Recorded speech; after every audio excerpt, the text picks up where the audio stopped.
안녕하세요. 제 이야기를 들어주실 수 있으신가요? 올해 70살 충남 예산에 사는 박순자라고 합니다.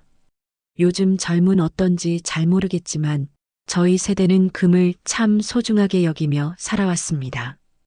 그게 바로 제 인생의 기록이자 땀과 눈물의 증거거든요. 오늘 이야기 시작하기 전에 구독과 좋아요는 무료 버튼이니까 꼭 눌러주세요. 이제 시작하겠습니다. 시장 좌판에서 장사를 시작한 게 벌써 40년도 더 된 일입니다. 새벽 3시면 일어나서 시장 도매상을 돌며 신선한 채소를 골랐습니다. 손이 꽁꽁 얼어붙는 겨울날에도 땀이 비오듯 쏟아지는 여름날에도 좌판 앞을 지켰습니다. 무릎은 아프고 허리는 휘청거려도 참았습니다. 그렇게 모은 돈으로 아들을 대학까지 보냈고 장가도 보냈습니다. 제가 금을 모으기 시작한 건 남편을 여인 후였습니다. 갑작스러운 교통사고로 남편을 떠나보낸 뒤 저는 깨달았습니다. 세상에 믿을 건 결국 내가 쥔 것뿐이라는 걸요. 은행 통장도 좋지만 눈에 보이고 손에 잡히는 게 더 마음이 놓였습니다. 그래서 장사로 번 돈을 조금씩 모아 금목걸이와 팔찌를 샀습니다. 한 돈, 두 돈씩 사 모으다 보니 어느새 제법 된 무게가 되었습니다. 방 안 오래된 장롱 서랍 깊숙한 곳에 하얀 보자기로 곱게 싼 금부치들이 있습니다.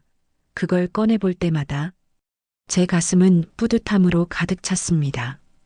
이 금목걸이는 아들이 대학 입학했을 때 산 거고 이 팔찌는 손자가 태어났을 때 산 겁니다. 하나하나가 다 제 삶의 순간들을 담고 있는 셈입니다. 누가 뭐래도 이건 제 인생의 기록이자 자존심이었습니다. 며느리 미정이가 시집 온 지도 어느덧 7년이 되어 갑니다. 처음엔 참 착한 아이라고 생각했습니다.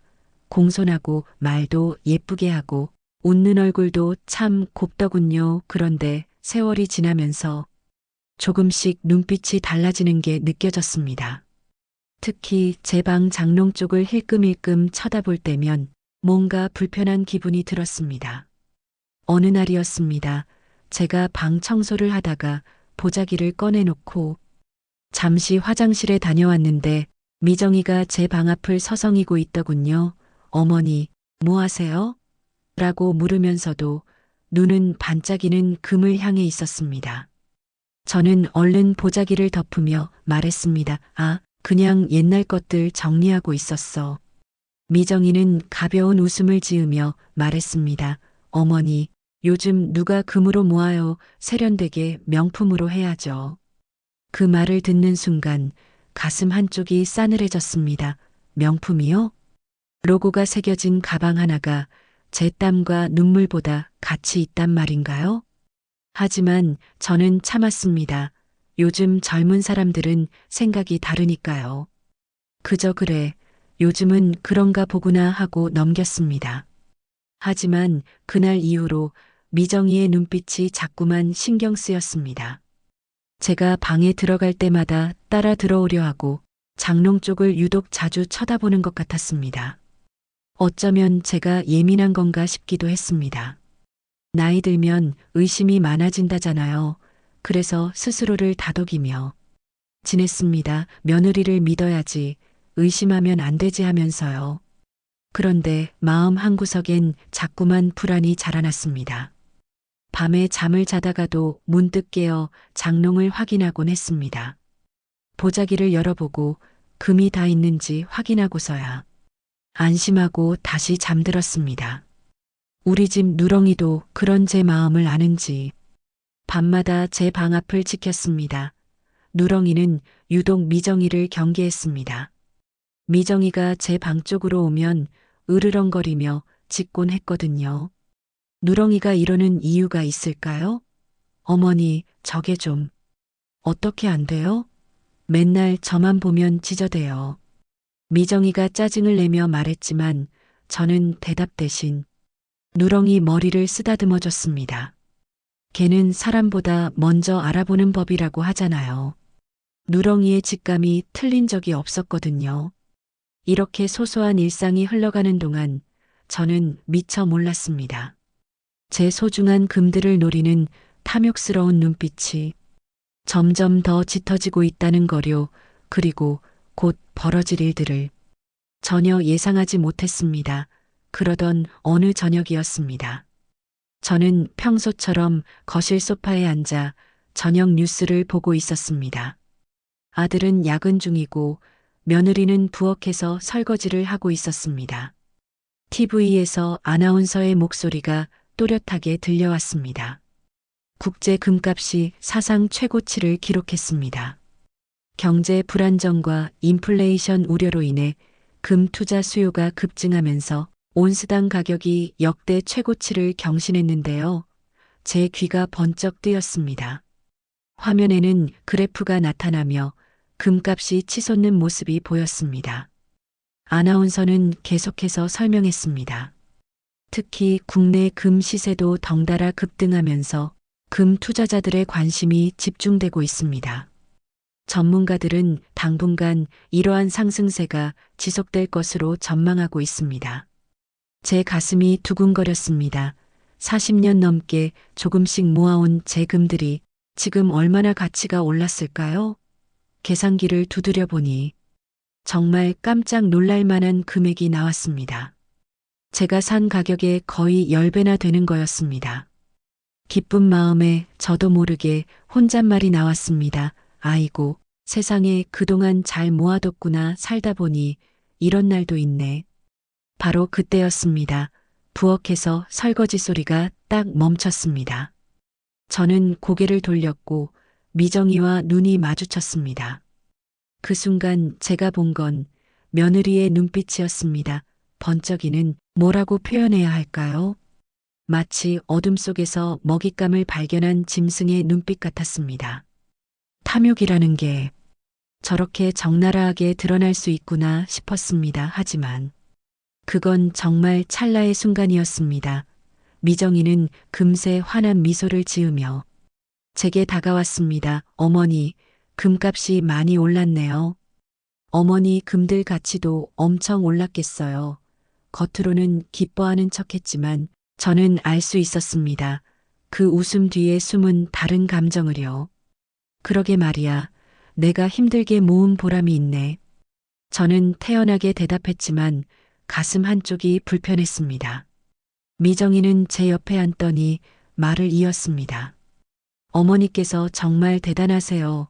요즘 같은 시대에 그렇게 금을 모으시다니 칭찬처럼 들렸지만 왜인지 진심이 느껴지지 않았습니다. 그날 밤 저는 잠을 설쳤습니다. 미정이의 눈빛이 자꾸만 떠올랐습니다. 혹시 제가 너무 예민한 걸까요? 며느리를 의심하는 제 자신이 밉기도 했습니다. 하지만 오랜 세월 장사를 하며 사람 보는 눈이 생긴 저는 알고 있었습니다. 저 눈빛은 그냥 지나칠 게 아니라는 거려. 며칠이 지났습니다. 미정이의 태도가 달라지기 시작했습니다. 평소보다 훨씬 더 친절해졌습니다. 어머니, 제가 과일 깎아드릴게요. 어머니, 이거 드시면 건강에 좋대요. 어머니, 제가 어깨 주물러 드릴게요. 갑자기 효부가 된 것처럼 저를 극진히 대했습니다.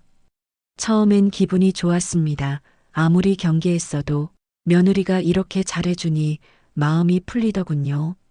어쩌면 제가 괜한 의심을 했나 싶기도 했습니다. 하지만 누렁이는 달랐습니다. 미정이가 제게 다가올 때마다 으르렁거리며 경계를 늦추지 않았습니다. 이게 진짜 왜 이래요? 미정이가 짜증을 냈지만 누렁이는 꿈쩍도 하지 않았습니다. 그러던 어느 날 오후였습니다. 제가 거실에서 커피 한 잔을 하고 있는데 미정이가 밝은 표정으로 제게 다가왔습니다. 손에는 뭔가 종이 같은 걸 들고 있었습니다. 어머니, 좋은 소식이 있어요. 제가 고개를 들자 미정이는 신이 나서 말했습니다. 제가 다니는 피부관리실에서 고객 이벤트를 하는데요. 추첨에 당첨됐어요. 온천 여행 쿠폰이에요. 미정이는 제 앞에 쿠폰을 내밀었습니다. 정말로 온천 리조트 쿠폰이었습니다. 1박 2일 패키지라고 적혀 있었습니다. 어머니, 요즘 많이 피곤하시잖아요. 시장 일도 힘드시고, 집안일도 하시고. 이거 받았는데 저는 갈 시간이 없어서요. 어머니께서 친구분이랑 다녀오세요. 몸도 좀 푸시고, 마음도 쉬시라고요. 미정이의 목소리는 걱정으로 가득했습니다. 저는 잠시 망설였습니다. 온천이요? 물론 가고 싶었습니다. 허리도 아프고 무릎도 시큰거렸거든요. 따뜻한 온천물에 몸을 담그면 얼마나 좋을까 싶었습니다. 하지만 왜인지 선뜻 받기가 꺼려졌습니다. 뭔가 찝찝한 느낌이 들었거든요. 아니야, 괜찮아. 내가 가거라. 젊은 사람이 더 필요하잖아. 제가 사양하자. 미정이는 더욱 간곡하게 말했습니다. 어머니, 제가 정말 어머니 건강 걱정돼서 그래요. 요즘 얼굴색도 안 좋으시고 밤에 허리 아파서 잠도 잘 못 주무시잖아요. 꼭 다녀오세요. 제발요. 미정이의 눈에는 눈물까지 맺혀 있었습니다. 저는 그 모습을 보며 생각했습니다. 아, 내가 정말 며느리를 너무 의심했구나. 이렇게 진심으로 걱정해 주는데 말이야. 제 마음이 흔들렸습니다. 그래. 그럼 고맙게 다녀올게. 결국 저는 쿠폰을 받았습니다. 미정이는 환하게 웃으며 말했습니다. 어머니, 진짜 잘 생각하셨어요.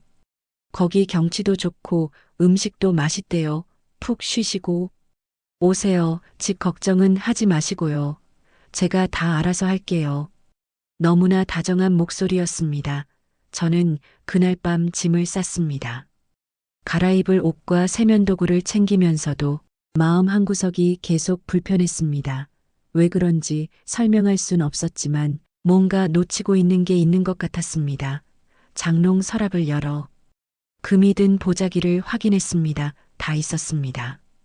혹시나 싶어 더 깊숙이 밀어넣고 서랍을 잠갔습니다. 왈왈. 누렁이가 제 방문 앞에서 짖었습니다. 누렁아, 이틀이면 돌아와. 엄마 좀 쉬고 올게. 저는 누렁이 머리를 쓰다듬으며 말했습니다. 누렁이는 제 손을 핥으며 슬픈 눈으로 저를 올려다봤습니다.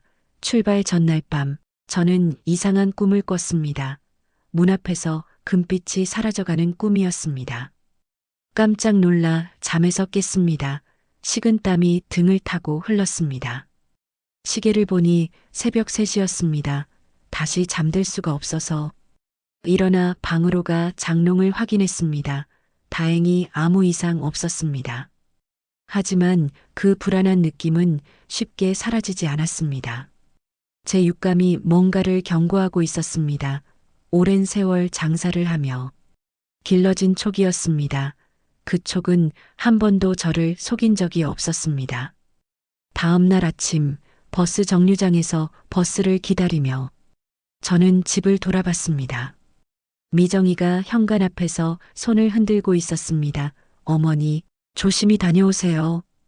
그 미소가 왜 그렇게 이상해 보였는지 모르겠습니다. 버스가 떠나는 순간 저는 누렁이가 현관문을 긁으며 짖는 소리를 들었습니다. 되돌아가고 싶었습니다.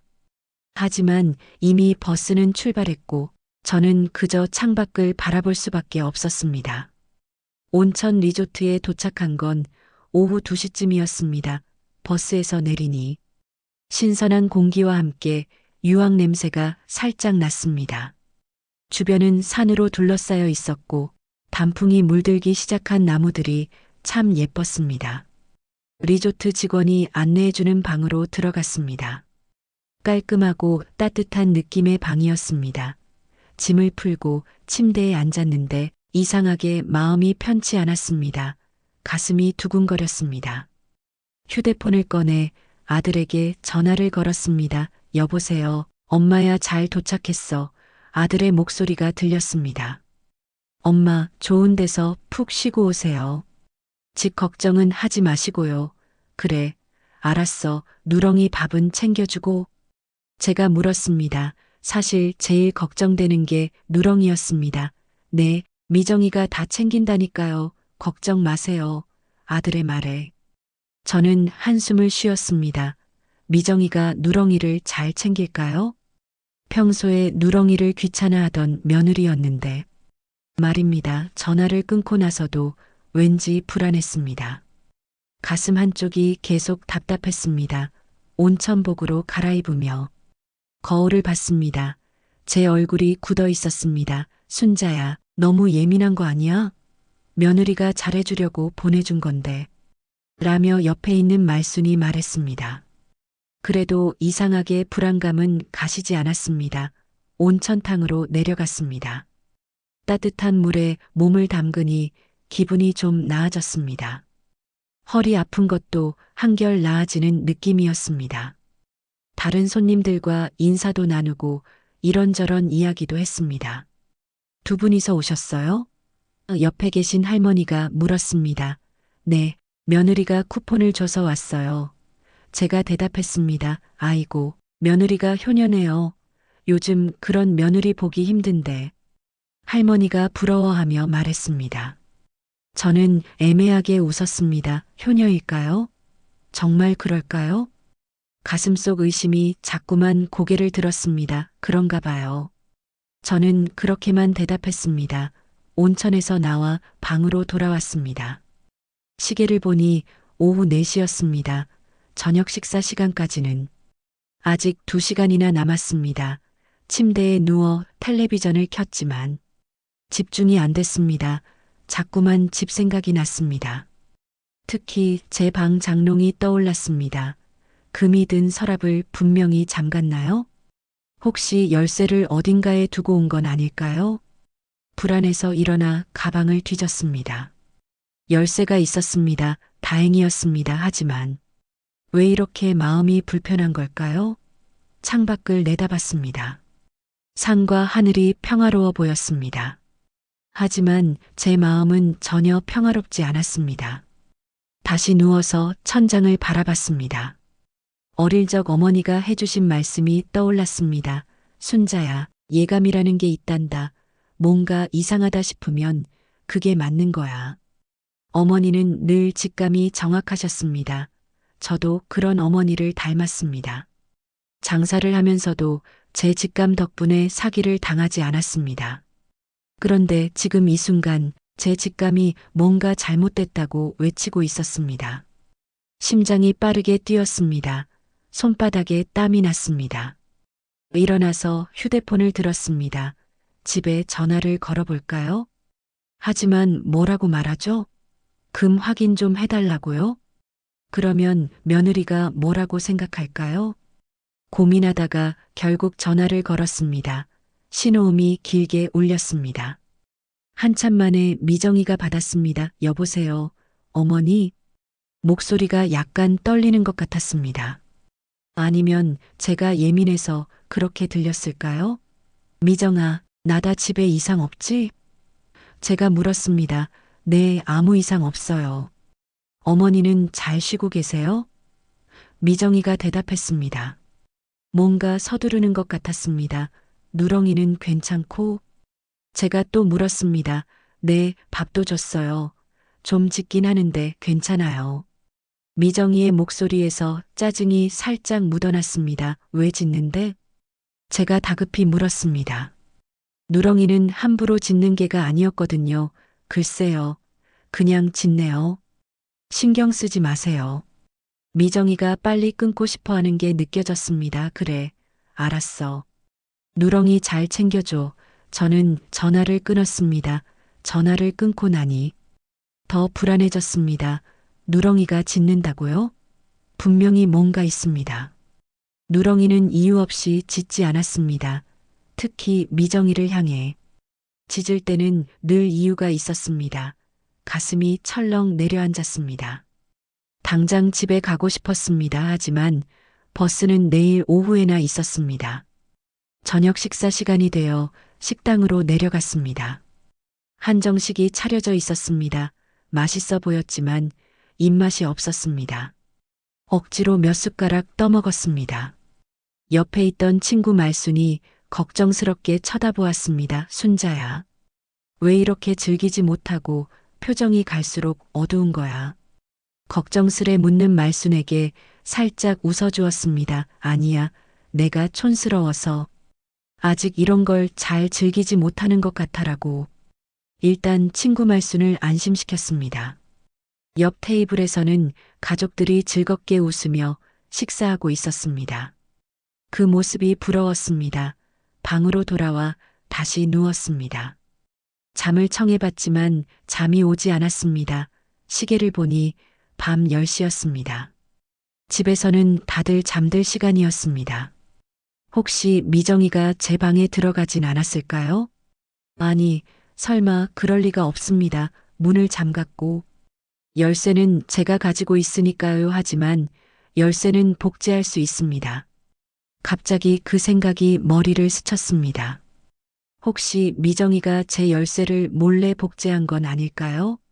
말도 안 되는 생각이었지만 일단 의심이 들자 모든 게 의심스러워졌습니다. 피부관리실 쿠폰도, 갑작스러운 친절도, 온천 여행을 권유한 것도 모두 계획된 것처럼 느껴졌습니다. 뒤척이다가 새벽 2시쯤 겨우 잠이 들었습니다. 꿈을 꿨습니다. 누렁이가 제 방문 앞에서 짖고 있었습니다. 와랄랄. 필사적으로 짖는 소리였습니다. 그리고 누군가가 제 장롱을 열고 있었습니다. 금빛이 사라져가는 게 보였습니다. 안 돼. 제가 소리쳤습니다. 깜짝 놀라 잠에서 깼습니다. 온몸에 식은땀이 흘렀습니다. 숨이 가빴습니다. 꿈이었습니다. 시계를 보니 새벽 4시였습니다. 창밖은 아직 어두웠습니다. 다시 잠들 수가 없었습니다. 일어나서 물을 마셨습니다. 손이 떨렸습니다. 진정하려고 심호흡을 했습니다. 괜찮아, 괜찮아. 그냥 꿈이야 스스로에게 말했지만 불안감은 점점 더 커졌습니다. 창밖을 내다봤습니다. 동이 트기 시작했습니다. 아침이 되면 집에 다시 전화해야겠다고 생각했습니다. 그리고 오늘 당장 돌아가고 싶었습니다. 몇 시간만 더 참으면 됐습니다. 그렇게 스스로를 달래며 침대에 앉아 있었습니다. 나중에 안 일입니다만 그 시각 제 집에서는 정말로 끔찍한 일이 벌어지고 있었습니다. 미정이가 제 방에 들어갔고 누렁이가 필사적으로 막았고 결국 제 금들이 미정이 손에 들어갔다는 사실을요. 그때 제가 느낀 불안과 예감이 모두 맞았다는 걸 저는 집에 돌아가서야 알게 됐습니다. 그 긴 밤이 지나고 아침이 밝았습니다. 저는 짐을 쌌습니다. 식사도 거르고 싶었지만 의심받을까봐 아침을 먹으러 내려갔습니다. 하지만 한 입도 제대로 넘어가지 않았습니다. 제 금들을 확인하고 시간이 되어 짐을 들고 로비로 내려왔습니다. 직원이 웃으며 물었습니다. 잘 쉬셨어요? 저는 억지로 웃으며 고개를 끄덕였습니다. 하지만 전혀 쉬지 못했습니다. 밤새 뒤척이고 악몽을 꾸고 불안에 떨었습니다. 버스 정류장에서 버스를 기다리는 동안에도 가슴이 두근거렸습니다. 휴대폰을 꺼내 또 집에 전화를 걸었습니다. 신호음이 울렸지만 아무도 받지 않았습니다. 한 번 더 걸었습니다. 여전히 받지 않았습니다. 아들은 회사에 있을 테고 미정이는 왜 전화를 받지 않는 걸까요? 버스에 올라탔습니다. 자리에 앉아 창밖을 바라봤지만 아무것도 눈에 들어오지 않았습니다. 다른 승객들은 편안하게 졸거나 휴대폰을 보고 있었습니다. 저만 혼자 초조하게 시간을 보냈습니다. 손목시계를 몇 번이나 확인했는지 모릅니다. 시간이 너무 천천히 가는 것 같았습니다. 2시간여를 달려 집 앞 정류장에 도착했습니다. 버스에서 내리자마자 집으로 달려갔습니다. 일흔 가까운 나이에 이렇게 뛰어본 게 얼마만인지 모르겠습니다. 숨이 차고 가슴이 두근거렸지만 멈출 수 없었습니다. 현관문을 열었습니다. 다녀왔어요. 제가 소리쳤습니다. 아무 대답이 없었습니다. 집안이 이상하게 조용했습니다. 미정아, 누렁아. 다시 불렀지만 여전히 조용했습니다. 신발을 벗고 안으로 들어갔습니다. 거실은 깨끗했습니다. 부엌도 정돈되어 있었습니다. 겉으로 보기엔 아무 이상이 없었습니다. 하지만 뭔가 달랐습니다. 공기가 달랐습니다. 집 안 분위기가 평소와 달랐습니다. 설명할 수 없는 이상한 느낌이었습니다. 제 방으로 향했습니다. 방문을 여는 순간 가슴이 철렁 내려앉았습니다. 방 안에 누렁이가 없었습니다. 평소 같으면 제가 돌아오면 꼬리를 흔들며 반겨주던 누렁이가 보이지 않았습니다. 누렁아. 큰 소리로 불렀습니다. 마당 쪽에서 약한 소리가 들렸습니다. 왈 기운 없는 소리였습니다. 마당으로 나가보니 누렁이가 구석에 웅크리고 있었습니다. 제 모습을 보자 천천히 다가왔습니다.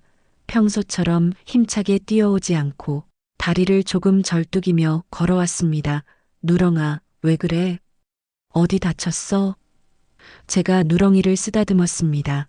옆구리 쪽을 만지자 누렁이가 끼잉 소리를 냈습니다. 아파하는 거였습니다. 자세히 보니 털 사이로 멍든 자국이 보였습니다. 누가 누렁이를 때린 겁니다. 제 손이 부들부들 떨렸습니다. 누가 그랬어? 누렁아, 누가 너를 이렇게 만들었어? 눈물이 핑 돌았습니다. 누렁이는 제 손을 핥으며 슬픈 눈으로 저를 올려다봤습니다.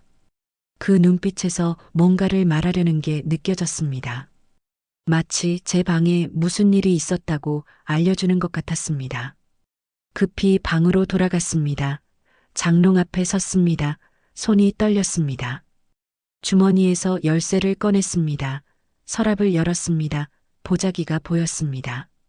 안도의 한숨이 나왔습니다. 아직 있구나 하지만 뭔가 이상했습니다. 보자기의 매듭이 제가 묶은 방식과 달랐습니다. 떨리는 손으로 보자기를 풀었습니다. 그리고 그 순간 제 세상이 무너졌습니다. 보자기 안이 텅 비어 있었습니다. 금목걸이도, 금팔찌도, 반지도 아무것도 없었습니다. 40년 넘게 모은 제 인생이 사라졌습니다. 제 땀과 눈물이 증발해버렸습니다. 아, 신음소리가 저절로 나왔습니다. 다리에 힘이 풀려 주저앉았습니다. 빈 보자기를 손에 쥔 채 멍하니 앉아 있었습니다. 누가 이런 짓을 한 겁니까? 도둑이 들었나요? 아니, 문은 멀쩡했고 다른 건 아무것도 없어지지 않았습니다. 그때 깨달았습니다. 열쇠를 가진 사람은 저밖에 없습니다. 머릿속이 하얗게 변했습니다. 설마 미정이가? 하지만 증거가 없었습니다. 확신할 수 없었습니다. 바닥에 주저앉은 채 한참을 있었습니다. 시간이 얼마나 지났는지 모릅니다. 현관문 열리는 소리가 들렸습니다. 어머니, 다녀오셨어요? 미정이의 목소리였습니다. 저는 일어나 거실로 나갔습니다. 미정이는 장을 보고 온 듯 비닐봉지를 들고 있었습니다. 미정아, 제가 불렀습니다. 목소리가 떨렸습니다. 네, 어머니. 잘 쉬고 오셨어요? 미정이는 평소와 다름없이 웃었습니다. 너무나 자연스러웠습니다. 저는 미정이의 눈을 똑바로 쳐다봤습니다. 뭔가 다른 점을 찾으려 했습니다. 하지만 미정이는 아무렇지 않았습니다. 미정아, 혹시 우리 집에 누가 다녀갔어? 제가 물었습니다. 아니요, 아무도 안 왔는데요. 왜요? 미정이가 고개를 갸우뚱했습니다. 정말 모르는 걸까요? 저는 확신할 수 없었습니다. 아니야, 그냥 저는 그렇게만 말하고 방으로 돌아왔습니다. 방문을 닫고 다시 장롱 앞에 섰습니다. 빈 보자기를 또 펼쳐봤습니다. 여전히 비어 있었습니다. 악몽이 아니었습니다. 현실이었습니다. 소리내어 울고 싶었지만 참았습니다. 며느리에게 들킬까봐요. 며칠이 지났습니다. 저는 아무에게도 말하지 않았습니다. 증거가 없었으니까요. 그저 의심만으로는 며느리를 몰아세울 수 없었습니다. 가족이 깨질 수도 있었습니다. 그래서 꾹 참고 지켜봤습니다. 미정이의 행동을 관찰했습니다. 미정이는 평소와 똑같았습니다. 아침에 일어나 아들 출근 준비를 도와주고 본인 출근 준비를 하고 퇴근 후 나랑 같이 저녁을 준비했습니다. 저에게도 여전히 친절했습니다. 어머니, 이거 드세요. 어머니, 불편하신 데 없으세요? 너무나 완벽한 며느리였습니다. 그러던 어느 날 오후였습니다. 제가 거실에서 텔레비전을 보고 있는데 현관문이 열렸습니다. 미정이가 들어왔습니다. 그런데 뭔가 달랐습니다. 손에 명품 가방을 들고 있었습니다. 화려한 로고가 선명하게 보이는 가방이었습니다. 새 거였습니다. 제 심장이 쿵쾅거렸습니다. 저 가방은 얼마짜리일까요? 미정이는 신이 나서 거실로 들어왔습니다. 어머니 봐요. 예쁘죠? 제 앞에서 가방을 자랑했습니다. 뻔뻔했습니다. 그거 어디서 났어? 제가 물었습니다. 목소리를 최대한 평온하게 유지하려 애썼습니다. 아, 이거요? 피부관리실에서 인센티브 받았어요. 이번 달에 실적이 좋아서요. 미정이는 태연하게 거짓말했습니다. 웃는 얼굴로 말입니다. 피부관리실 인센티브요? 말도 안 됩니다. 그런 비싼 가방을 인센티브로 준다고요? 제 손이 떨렸습니다. 화가 치밀어 올랐습니다. 하지만 참았습니다. 아직 확실한 증거가 없었으니까요. 그래. 잘 됐네. 저는 그렇게만 말했습니다. 미정이는 신나서 가방을 이리저리 보여줬습니다. 오래 갖고 싶었는데 드디어 생겼어요. 진짜 예쁘죠? 제 금으로 산 가방이었습니다. 제 40년 인생이 담긴 금으로 산 가방을요. 그걸 제 앞에서 자랑하고 있었습니다. 미정아, 제가 조용히 불렀습니다. 네. 미정이가 저를 봤습니다. 너 정말 인센티브로 받은 거 맞지? 제가 또박또박 물었습니다. 미정이의 눈빛이 순간 흔들렸습니다. 아주 짧은 순간이었지만 제가 놓치지 않았습니다. 네, 맞아요. 왜요? 미정이는 곧바로 태어남을 되찾았습니다. 하지만 이미 늦었습니다. 저는 확신했습니다. 저 가방은 제 금으로 산 거라고요. 그냥 궁금해서 저는 더 이상 말하지 않았습니다. 증거를 찾아야 했습니다. 그날 밤 잠을 이룰 수 없었습니다. 머릿속이 복잡했습니다. 어떻게 해야 할까요? 경찰에 신고할까요? 하지만 증거가 없습니다. 아들에게 말할까요? 아들은 믿어줄까요? 오히려 제가 며느리를 모함한다고 생각하지 않을까요? 누렁이가 제 침대 옆에서 잠들어 있었습니다. 여전히 다친 부위가 완전히 낫지 않았습니다. 누렁이를 쓰다듬으며 생각했습니다. 누렁이는 알고 있습니다. 그날 무슨 일이 있었는지를요, 누렁이가 말할 수만 있다면 얼마나 좋을까요? 새벽녘에 문득 생각이 떠올랐습니다. 전당포입니다. 금을 팔려면 전당포에 가야 합니다. 혹시 미정이가 제가 평소 거래하던 전당포에 갔다면 사장님이 알아볼 수도 있습니다. 희망이 보였습니다. 아침이 되면 전당포에 가봐야겠다고 다짐했습니다. 다음 날 아침 일찍 일어났습니다. 밤새 뒤척이다가 겨우 한두 시간 잠들었을까요? 거울을 보니 눈밑이 퀭했습니다. 하지만 그럴 여유가 없었습니다. 세수를 하고 옷을 갈아입었습니다. 아침 식사를 준비하는 미정이에게 말했습니다. 오늘 시장 일 보러 가야 해서 아침 일찍 나갈게. 어머니, 아침은 드시고 가세요. 미정이가 말했습니다. 아니야, 괜찮아. 밖에서 먹을게. 저는 서둘러 현관문을 나섰습니다. 미정이의 눈빛이 신경 쓰였지만 뒤돌아보지 않았습니다. 중요한 일이 있었으니까요. 버스를 타고 시내로 향했습니다. 제가 40년 가까이 거래해온 전당포가 있는 곳이었습니다. 전당포 사장님은 김 사장님이라고 저보다 5살 정도 어린 분이셨습니다. 오랜 세월 함께 장사하며 정을 쌓아온 분이었습니다. 제가 금을 살 때도 급할 때 돈이 필요해서 금을 맡길 때도 항상 그분과 거래했습니다. 전당포 앞에 도착했습니다. 유리문을 밀고 들어가자 익숙한 종소리가 땡그랑 울렸습니다. 어서 오세요. 김 사장님이 안쪽에서 나오시더니 제 얼굴을 보고 활짝 웃으셨습니다. 아이고, 순자 씨. 오랜만이네요. 얼굴이 많이 상하셨네. 어디 편찮으세요? 사장님, 안녕하세요. 저는 억지로 미소를 지었습니다. 별일 아니에요. 그런데 사장님, 여쭤볼 게 있어서 왔어요. 김 사장님은 의아한 표정을 지으며 말씀하셨습니다. 그래요? 앉으세요. 무슨 일인데요? 저는 작은 의자에 앉았습니다. 어떻게 시작해야 할지 고민이 됐습니다. 김 사장님이 먼저 말을 꺼내셨습니다. 사실 순자 씨한테 연락하려던 참이었어요. 이상한 일이 있어서요. 제 심장이 빨리 뛰기 시작했습니다. 무슨 일이신데요? 김 사장님은 잠시 망설이시더니 말씀하셨습니다. 며칠 전에 젊은 여자분이 금을 팔러 왔어요.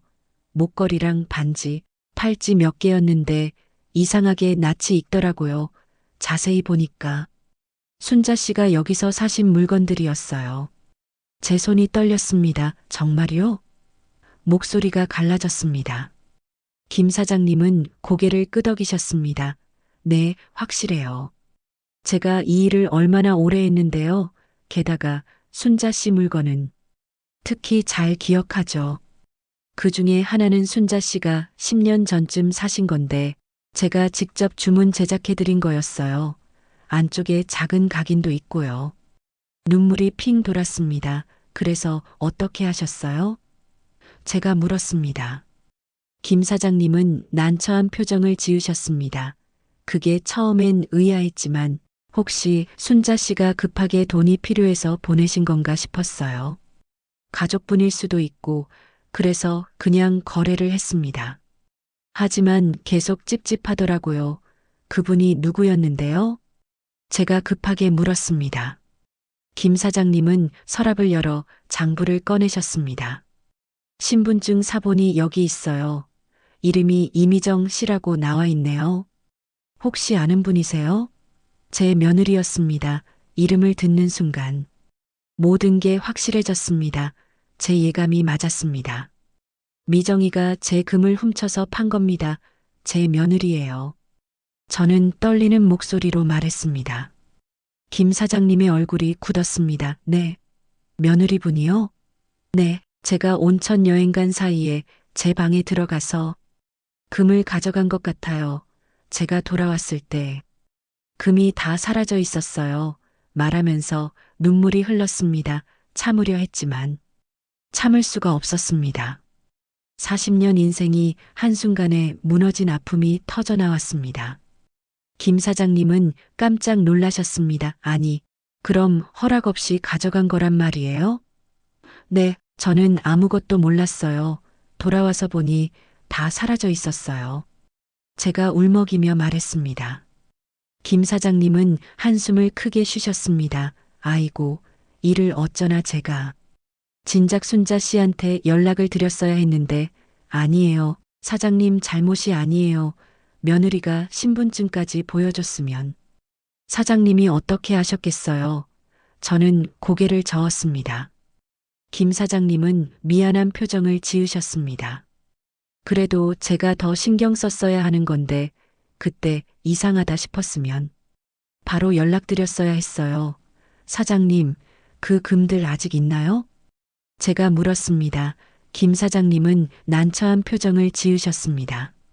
일부는 아직 있는데 일부는 이미 다른 손님한테 넘어갔어요.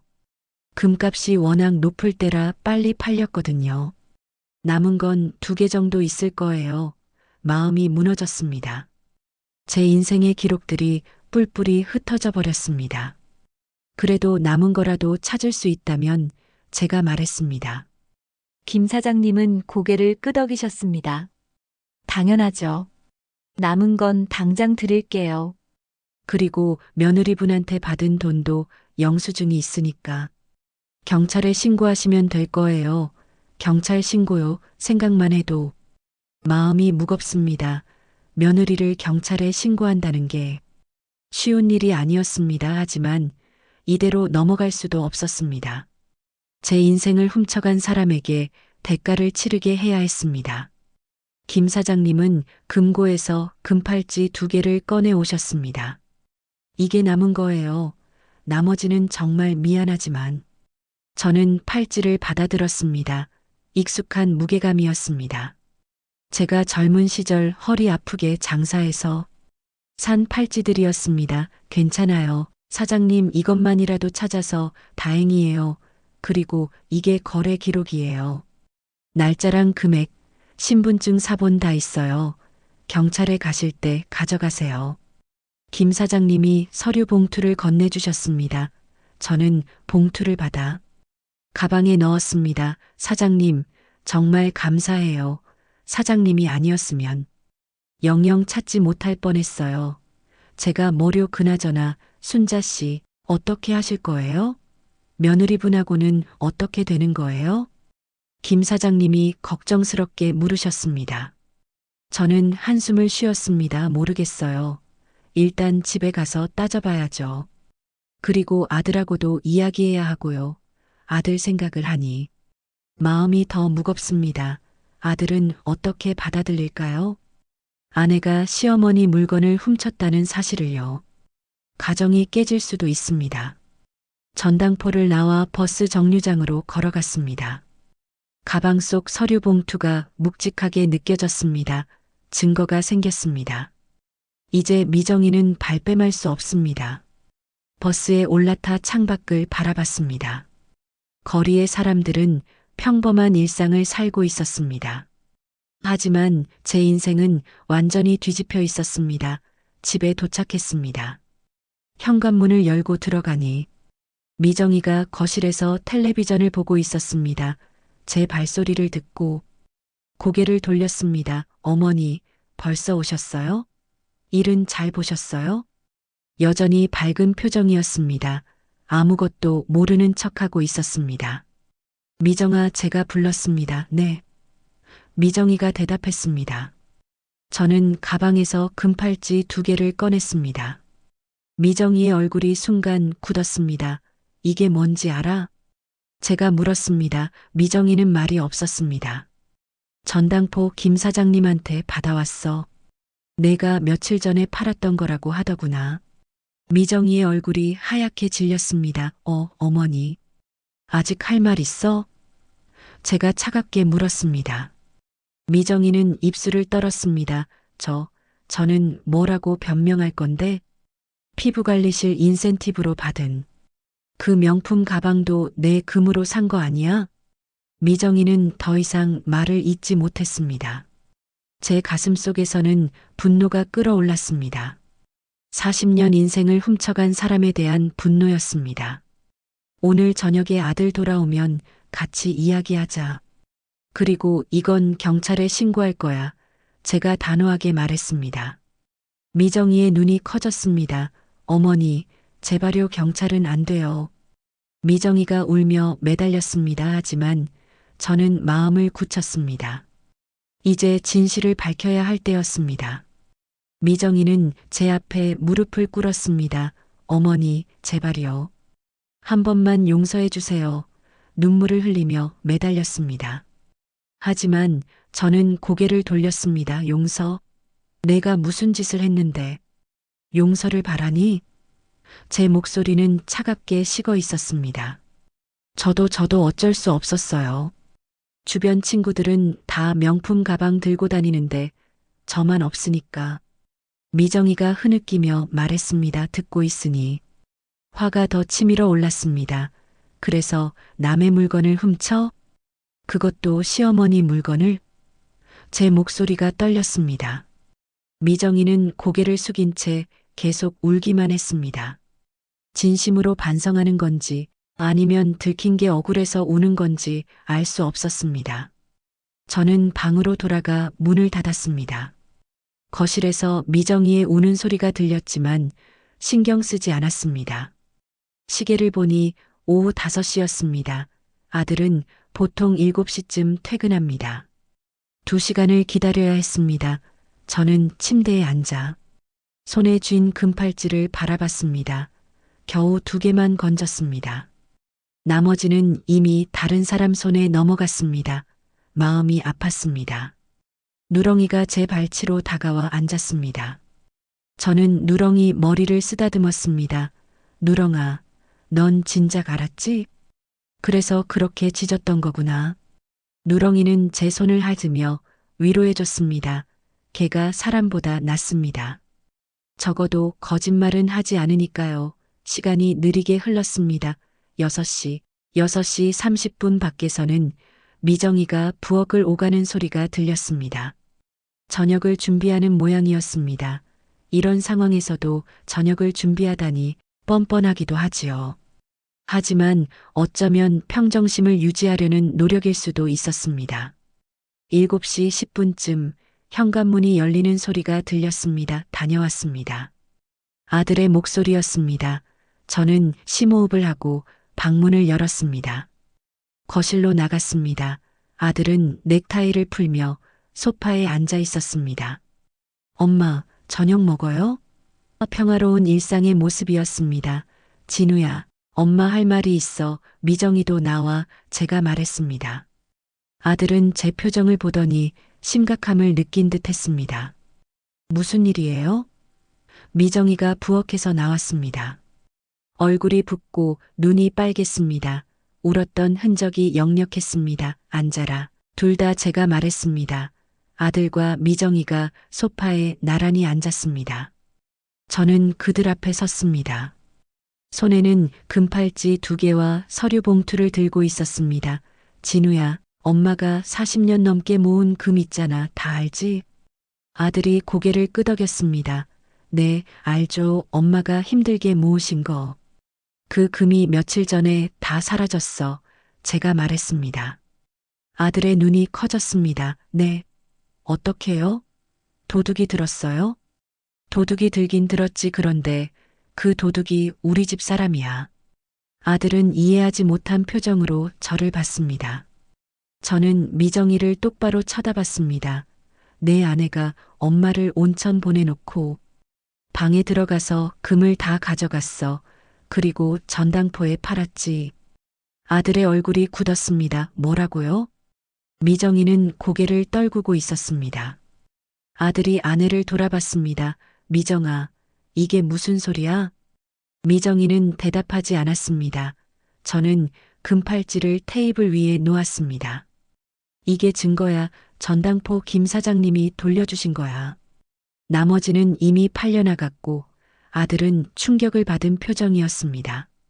엄마, 정말이에요? 미정이가 정말 그랬어요? 김 사장님이 직접 확인하셨어. 거래 기록도 다 있어. 신분증 사본까지. 저는 서류 봉투를 열어 보여줬습니다. 아들은 서류를 보더니 미정이를 봤습니다. 미정아, 설명 좀 해봐. 그때였습니다.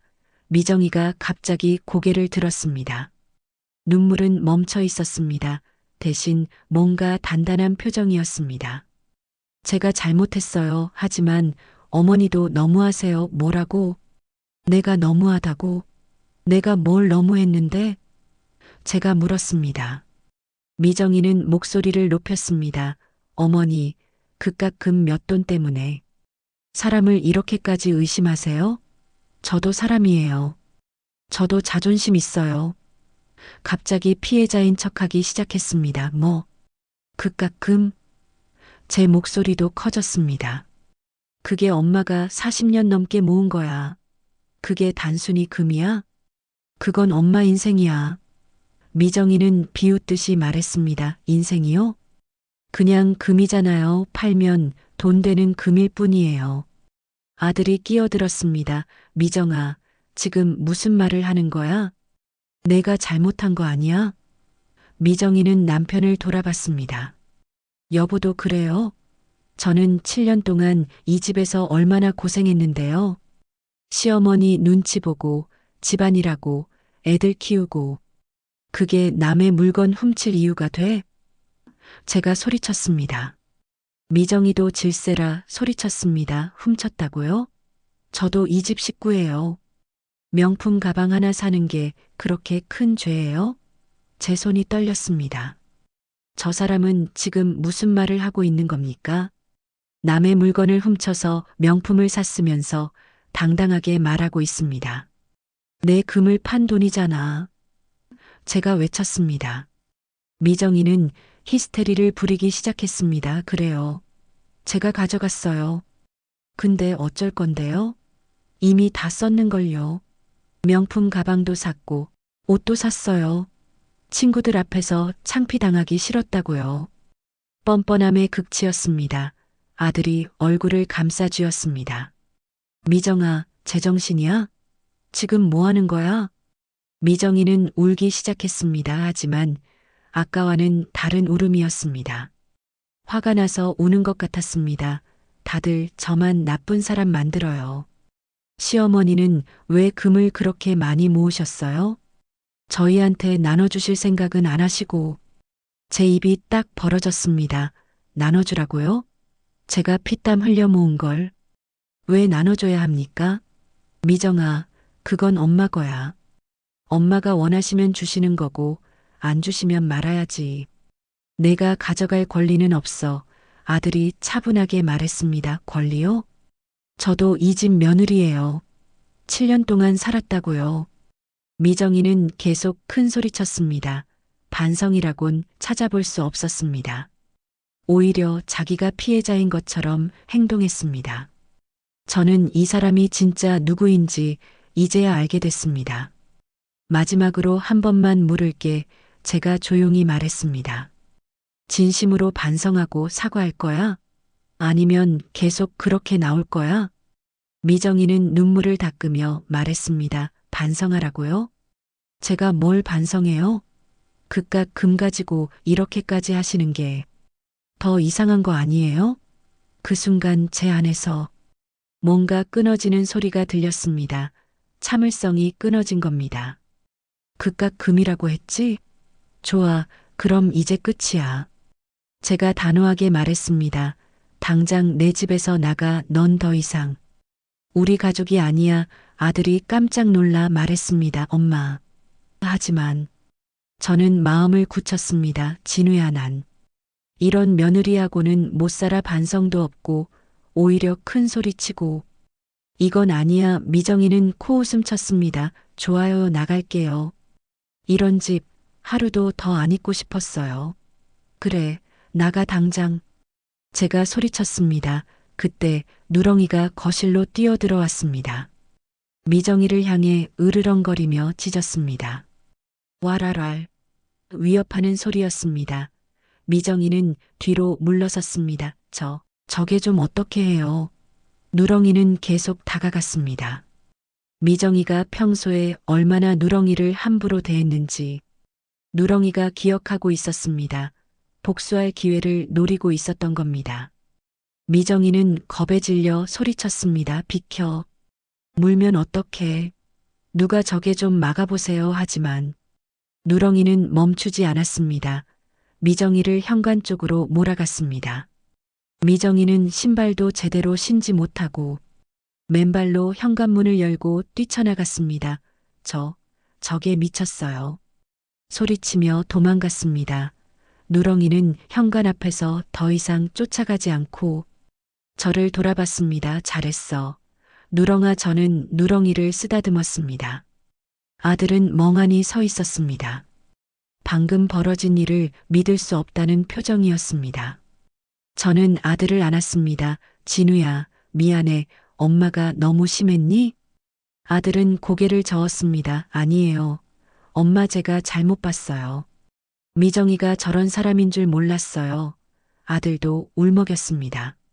미정이가 맨발로 뛰쳐나간 후 집안은 무거운 침묵에 휩싸였습니다. 아들은 소파에 주저앉아 고개를 떨구고 있었습니다. 저는 가슴이 답답했습니다. 이렇게까지 될 줄은 몰랐습니다. 하지만 어쩔 수 없었습니다. 그 사람은 끝까지 반성하지 않았으니까요. 엄마. 아들이 떨리는 목소리로 말했습니다. 제가 잘못 봤어요. 7년을 같이 살았는데 미정이가 그런 사람인 줄 몰랐어요. 아들의 눈에 눈물이 고였습니다. 저는 아들 옆에 앉아 손을 잡았습니다. 진우야, 내 잘못이 아니야. 사람은 알다가도 모르는 거란다. 근데 엄마, 이제 어떻게 해요? 애들은요? 미정이랑 이혼해야 하는 거예요? 아들이 물었습니다. 아이들 이야기를 하니 마음이 무겁습니다. 손주들을 생각하면 가슴이 아팠습니다. 그건 내가 결정할 일이야. 엄마는 더 이상 그 사람이랑 한 집에 못 살겠다는 거지. 아들은 한숨을 깊게 쉬었습니다. 생각 좀 해볼게요. 그렇게 말하고는 자기 방으로 들어갔습니다. 저는 거실에 혼자 남았습니다. 누렁이가 제 발치에 앉아 저를 올려다봤습니다. 누렁아, 내가 너무 심하게 한 거 아닐까? 누렁이는 꼬리를 살랑 흔들며 제 손을 핥았습니다. 그때 현관문이 열렸습니다. 깜짝 놀라 고개를 돌렸습니다. 미정이었습니다. 신발을 신고 들어왔습니다. 손에는 큰 가방을 들고 있었습니다. 제 짐 챙기러 왔어요. 차갑게 말했습니다. 저는 아무 말도 하지 않았습니다. 그냥 지켜봤습니다. 미정이는 자기 방으로 들어가 짐을 쌌습니다. 옷가지며 화장품이며 쑤셔 담는 소리가 들렸습니다. 10여 분쯤 지났을까요? 미정이가 짐 가방을 끌고 나왔습니다. 그리고 명품 가방도 들고 있었습니다. 그 가방을 보는 순간 제 안에서 무언가 끌어올랐습니다. 잠깐 제가 말했습니다. 미정이가 멈춰 섰습니다. 뭐요? 퉁명스럽게 대답했습니다. 저는 일어나서 미정이에게 다가갔습니다. 그 가방, 내 거야, 네? 미정이가 어이없다는 표정을 지었습니다. 그거 제 거예요, 아니야. 내 금으로 샀으니까 내 거야. 제가 단호하게 말했습니다. 손을 뻗어 가방을 낚아챘습니다. 미정이가 놓지 않으려고 했지만 제가 더 세게 잡아당겼습니다. 놓으세요. 미정이가 소리쳤습니다. 내가 나. 제가 소리쳤습니다. 한바탕 실랑이 끝에 가방이 제 손에 들어왔습니다. 저는 그 가방을 거실 한가운데 던졌습니다. 이게 내가 팔아먹은 내 노후야, 내 40년 인생이 담긴 금으로 산 가방이라고. 제 손바닥이 떨렸지만 목소리는 단단했습니다. 미정이는 얼굴이 하얗게 질렸습니다. 그거 제 거라니까요. 다시 가방을 집으려 했습니다. 하지만 제가 먼저 가방을 들어 올렸습니다. 안 돼. 이건 이제 내 거야. 내 금으로 샀으니까.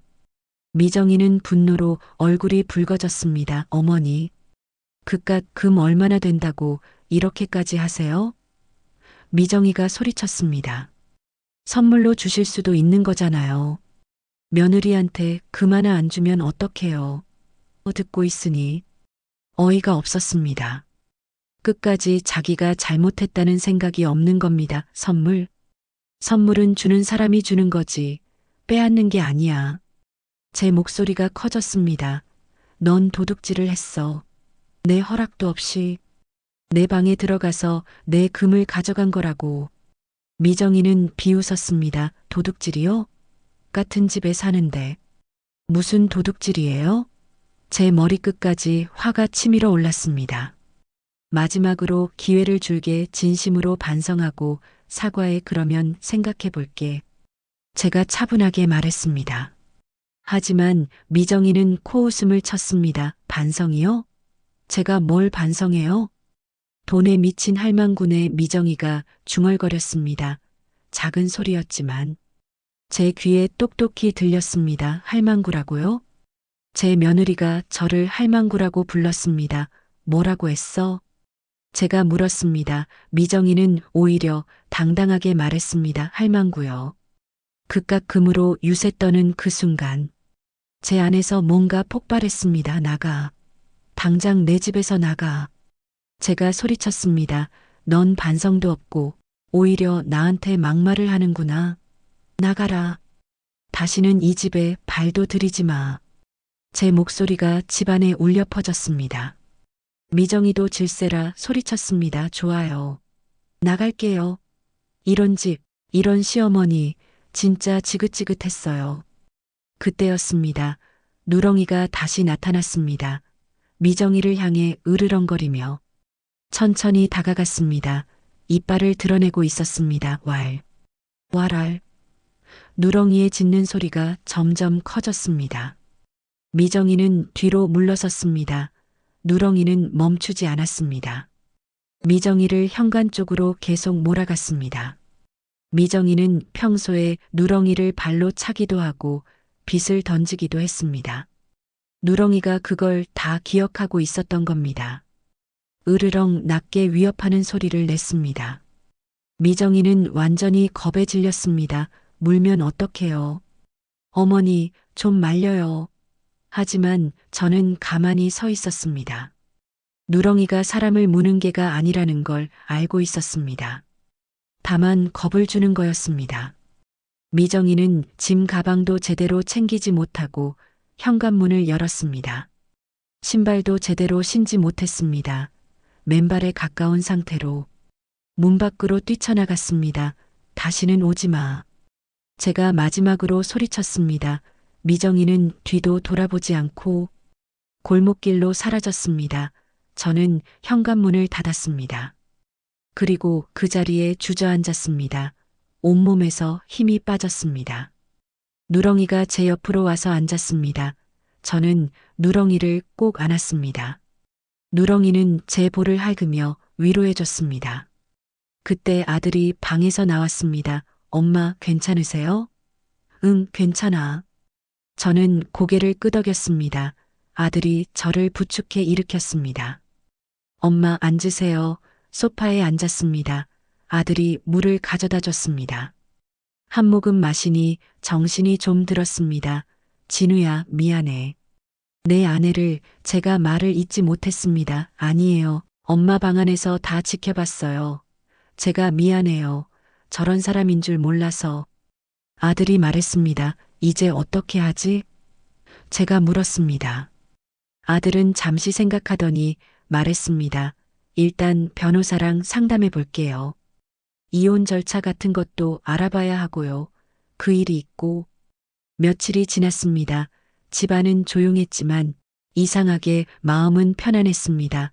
미정이가 없는 집은 처음에는 허전했지만 점차 평화로워졌습니다. 아들은 변호사와 상담하며 이혼 절차를 밟고 있었습니다. 저는 그저 아들을 지켜봐 주는 것 외에는 할 수 있는 게 없었습니다. 어느 날 오후였습니다. 저는 마당에 앉아 햇볕을 쬐고 있었습니다. 따뜻한 가을 햇살이 몸을 감싸줬습니다. 누렁이가 제 옆에 앉아 있었습니다. 상처는 이제 거의 다 나았습니다. 제가 매일 약을 발라주고 보살펴줬거든요, 누렁아. 제가 누렁이 머리를 쓰다듬으며 말했습니다. 내가 없었으면 어떻게 됐을까? 누렁이는 꼬리를 흔들며 제 손을 핥았습니다. 정말 고마운 녀석입니다. 사람보다 더 믿음직스러운 친구였습니다. 명품 가방은 중고 거래로 팔았습니다. 생각보다 많은 돈을 받았습니다. 하지만 그 돈이 제 금의 가치를 대신할 수는 없었습니다. 금팔찌 2개는 다시 장롱 서랍에 넣어뒀습니다. 이제는 그것만으로도 충분했습니다. 40년의 기억 중 조금이라도 남았으니까요. 그날 저녁 아들이 일찍 퇴근했습니다. 엄마, 산책 가실래요? 아들이 물었습니다. 그래, 가자. 저는 일어났습니다. 누렁이도 따라 나섰습니다. 셋이서 동네 한 바퀴를 돌았습니다. 단풍이 곱게 물든 거리였습니다. 엄마, 괜찮으세요? 아들이 물었습니다. 응, 괜찮아. 오히려 이제 마음이 편하더라. 저는 솔직하게 대답했습니다. 엄마가 모은 금 정말 소중했는데 아들이 미안해하며 말했습니다. 저는 고개를 저었습니다. 진우야, 엄마가 깨달은 게 있어. 뭔데요? 아들이 물었습니다. 저는 잠시 멈춰서서 하늘을 올려다봤습니다. 석양이 아름답게 물들어 있었습니다. 금은 녹슬 수 있지만 마음은 녹슬지 않더라. 그게 진짜 보물이야. 아들이 제 손을 잡았습니다. 엄마가 40년 동안 금을 모은 건 미래가 불안해서였어. 남편도 일찍 떠나고 혼자 살아남아야 했으니까. 하지만 진짜 중요한 건 금이 아니었어. 너 같은 아들이 있고, 누렁이 같은 친구가 있고, 그게 진짜 보물이지. 제 목소리가 떨렸습니다. 아들이 저를 안았습니다. 엄마 사랑해요. 나도 사랑한다. 아들 우리는 한참을 그렇게 서 있었습니다. 누렁이가 우리 주변을 빙글빙글 돌며 꼬리를 흔들었습니다. 왈. 기쁜 소리였습니다. 집으로 돌아오는 길, 저는 가벼운 마음으로 걸었습니다. 집에 도착해서 누렁이에게 저녁을 줬습니다. 누렁아, 맛있게 먹어. 누렁이는 꼬리를 흔들며 밥을 먹었습니다. 저는 그 모습을 흐뭇하게 바라봤습니다. 이 녀석이 있어서 정말 다행입니다. 제 방을 지켜주고 진실을 알려주고 저를 위로해준 친구였습니다. 그날 밤 잠자리에 들기 전에 장롱을 열었습니다. 금팔찌 2개가 놓여 있었습니다. 손에 들어보니 여전히 무겁고 차가웠습니다. 하지만 예전처럼 애착이 가지는 않았습니다. 이젠 그냥 금일 뿐이었습니다. 괜찮아, 이것만으로도 충분해. 저는 혼잣말을 하며 서랍을 닫았습니다. 침대에 누워 천장을 바라봤습니다. 긴 여정이었습니다. 금을 잃고 며느리와 싸우고 가족이 깨지는 과정이었습니다. 하지만 후회는 없었습니다. 누렁이가 제 침대 옆에서 잠들어 있었습니다.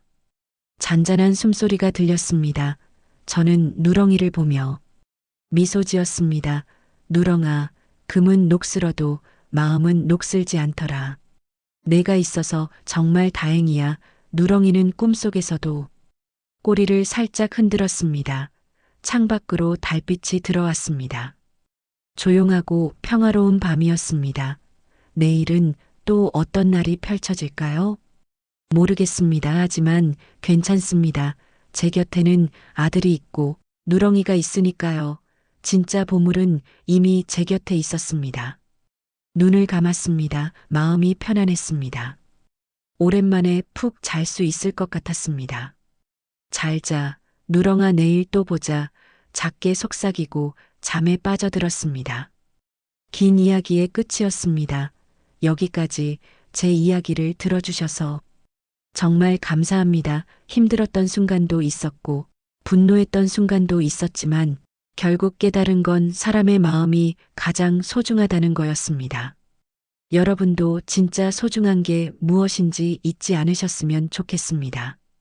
금은 잃어도 다시 모을 수 있지만 마음은 한번 잃으면 돌아오지 않으니까요. 긴 이야기 들어주셔서 진심으로 감사드립니다. 건강하세요. 저는 고개를 끄덕였습니다. 거실 바닥에 명품 가방이 놓여 있었습니다. 제 금으로 산 가방이었습니다. 화려한 로고가 빛나고 있었습니다. 하지만 이제 저는 그 가방이 싫었습니다. 제 금을 팔아먹은 상징이었으니까요. 저거 팔아야겠다. 제가 말했습니다. 금은 못 찾았으니 저거라도 팔아서 조금이나마. 아들이 고개를 끄덕였습니다. 그러세요. 제가 내일 중고거래 사이트에 올릴게요. 밤이 깊어갔습니다. 저는 방으로 들어가 누웠습니다. 긴 하루였습니다. 몸도 마음도 지쳤습니다. 하지만 한편으로는 시원했습니다. 더 이상 참지 않아도 되니까요. 진실을 밝혔으니까요. 여러분, 오늘의 이야기 잘 들어주셔서 감사합니다. 이 이야기가 마음에 작은 울림이 되었다면 좋아요와 구독 눌러주시고 여러분의 소중한 경험과 생각을 댓글로 꼭 남겨주세요. 그 한마디가 누군가에게는 큰 위로와 힘이 될 수 있습니다.